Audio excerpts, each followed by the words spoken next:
Saying no thank you to narcissistic family invitations to holiday get-togethers, Christmas Eve dinner, Thanksgiving dinner. Saying no is the best thing that you could do for your life. It is the most empowering and strengthening thing that you can do for two reasons that we're going to talk about in this video. Number one, it's going to empower you. It's going to strengthen you. It's going to cut the ties of the narratives that you've been following throughout your life.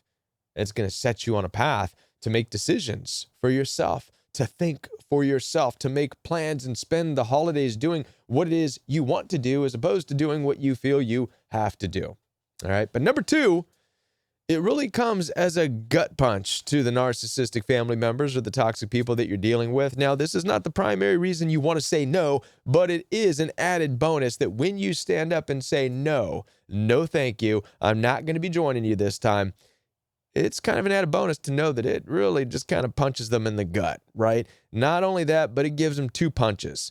Punches them in the gut and it slaps them upside the face too. We're going to talk about why this is. My name is Kevin and this is The Royal We. Now, before I do continue with this very important message about why it's so important for you to say no to the narcissistic people's holiday invitations, I want to let you know that even if you feel alone, you're not alone. I will be here for you to support you. I do take telephone calls as well as video calls through Zoom, FaceTime, and WhatsApp. So head on down there to the description box. Schedule some time with me, especially if you are back and forth right now in your mind on whether or not you should go, shouldn't go. Should you be involved with toxic family or should you not? This is the holiday season. Very difficult question for a lot of people. Also, I do have an announcement for those of you who know about the Royal We Coaching Program. This next month and this next month only, we are doing a special all throughout December. It is going to be Rethink Christmas. We are taking it from Christmas, right? Because Christmas throughout the decades of your life has been about what you must do for others in order to enjoy the holiday. We're going to wipe all that away and move into being able to enjoy Christmas the way that you would like to enjoy holidays from here on out. Take it from being about them and about everyone else to actually finally making it about you. Do something for yourself. Give yourself a gift. Spend this month with me in the Royal We Coaching Program. Link in the description box down below. Head on down there. Get involved right now. I'd love to see you in there. Now, let's get into this topic.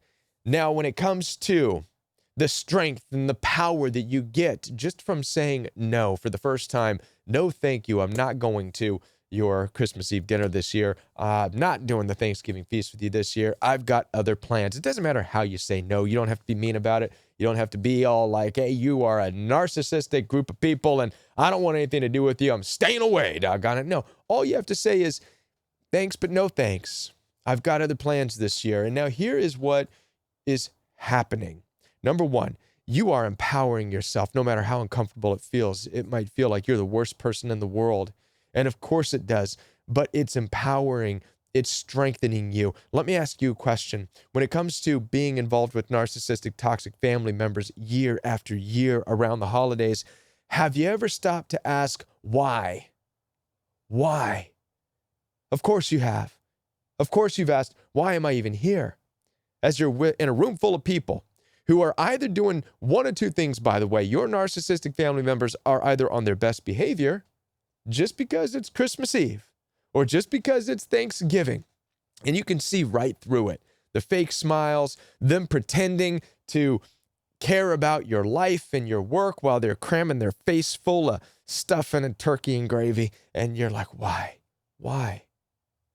Or they're being mean and they're devaluing you and they're isolating you in the room and they're talking amongst each other, whispering in each other's ears and looking at you and saying things and being snarky on purpose, the same things that they've always done to make you feel uncomfortable.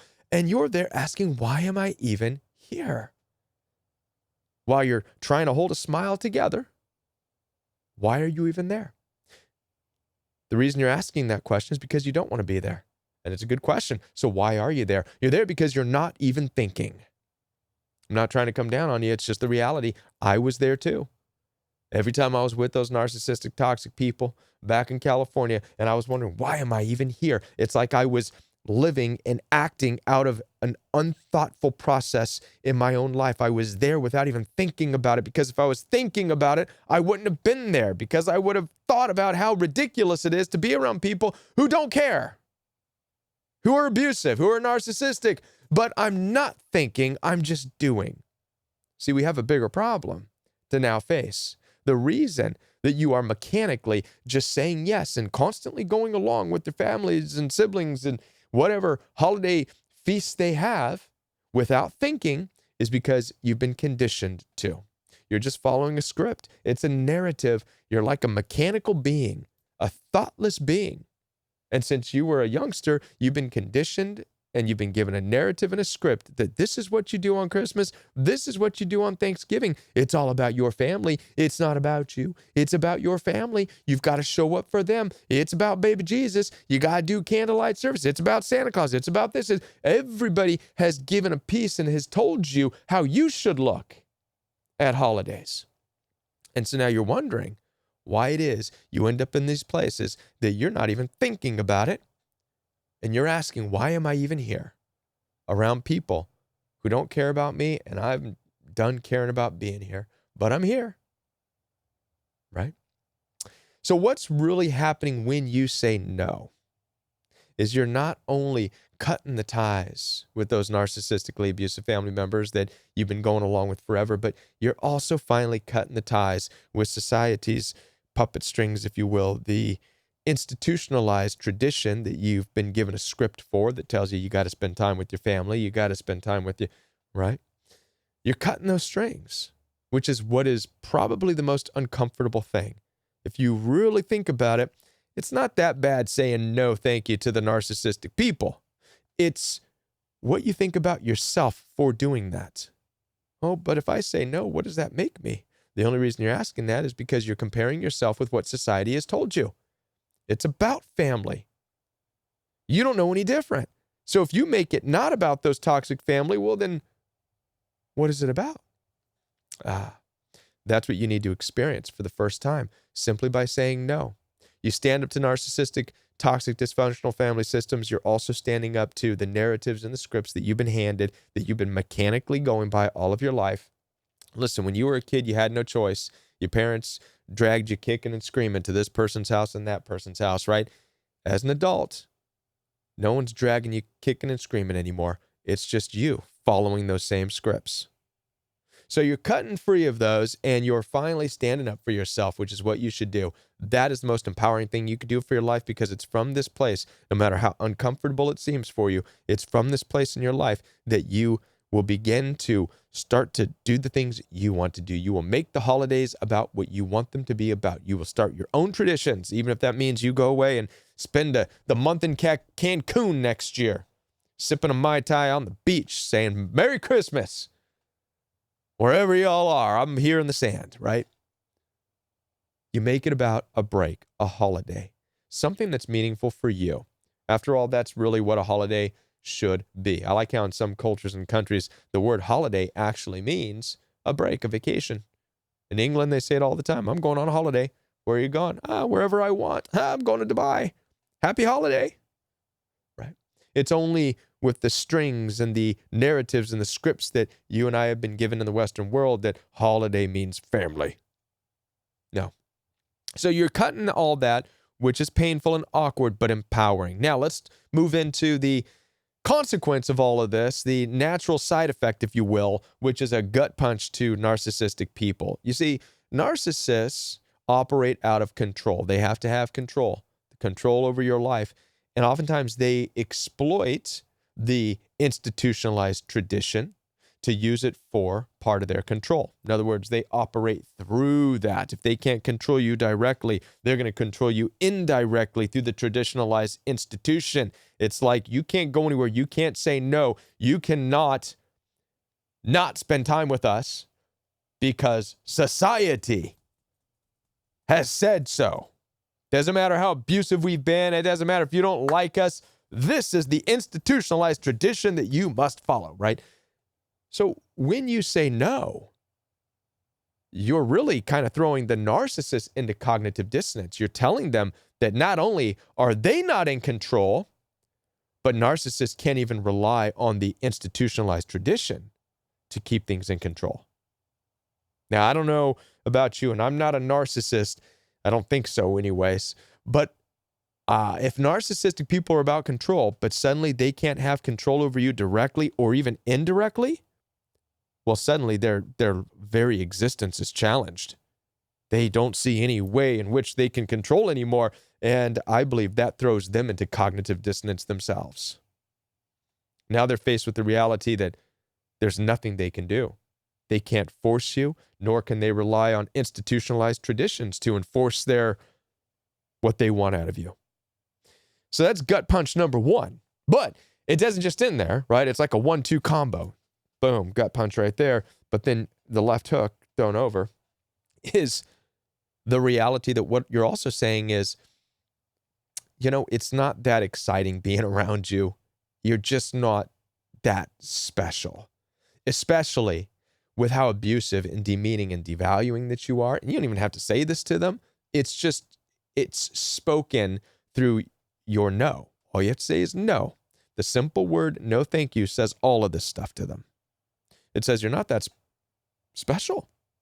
I'm reminded of a story involving King David and King Saul. Prior to David being the king, he was running from King Saul. King Saul, on his high horse and his throne, sent his son, go get David. Tell him I'm having a big feast and a party. Get him out of his cave. Bring him to this party. And so Saul's son went and got David. David said, nuh-uh, I don't trust Saul's intentions. So I kindly am going to say no. Go back and tell him no, please. Went back and told him no. And the king just erupted. How dare him say no to my invitation?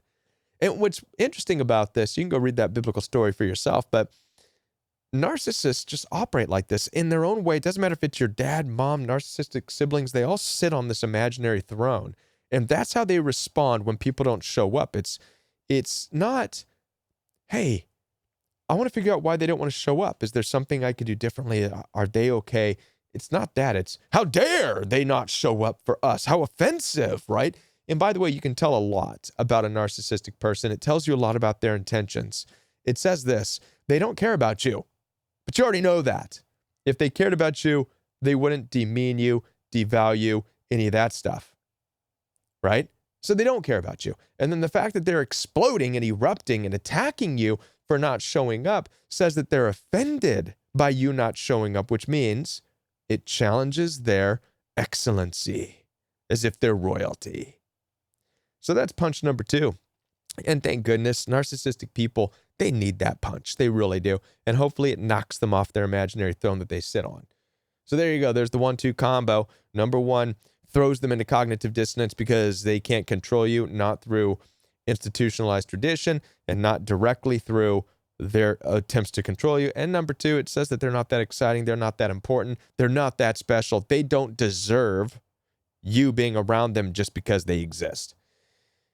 But the most important thing of this topic is the first part, the strength it gives you to begin to start a new life, make your own plans, and think for yourself. Like I said before, I am here to support you. Down in the description box, you'll find access for one-on-one appointments with me. So head on down there, schedule that time. Also, the Royal Week Coaching Program this next month only is all about rethinking Christmas. Rethink Christmas with me. If you're ready to cut the ties, not only with narcissistic family members and toxic people in your life, but also the institutionalized tradition of Christmas, and you're ready to start making it joyful for you, join the coaching program just this month only. Get in there. You don't want to miss this. I'll be back with more videos. Until I'm back, check out one of these videos. Hit the like and subscribe. I'll be back with more videos for you.